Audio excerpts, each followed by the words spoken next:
I'm always reading from young. It's mainly, I think it has a lot to do with my dad. My dad reads a lot. He likes to read. So since I was young, he did the same thing that I'm doing for my son. I mean, he does.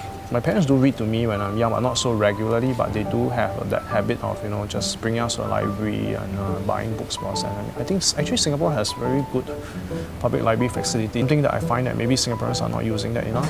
So reading habit, I believe it starts from young. So if you have that, it helps a lot. And then again, for my dad himself, he does likes to visit book fairs actually.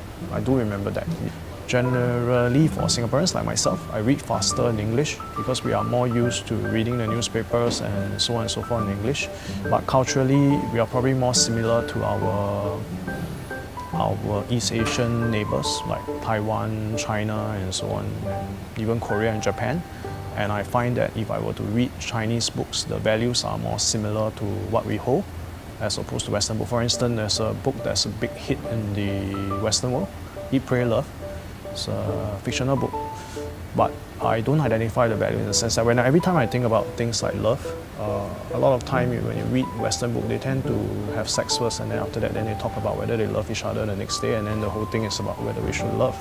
And Chinese or Asian books tend to be the other way. You probably will be trying to go after the girl or the other way around, and after that they get together, then sex comes into the play and so on. Granted that values might have changed now, but generally I find that culturally we are more attuned to Asian values, and that's why I find some of the Chinese or Asian titles for fictional books, they appeal to me better. In the past, to carry all these books around is quite heavy, so with something like Kindle, it's very easy for me to just put it into my bag or anywhere.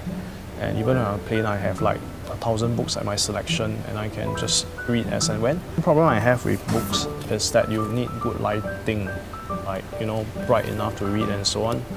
But with the Kindle device, I can read about anywhere because it's self-lit.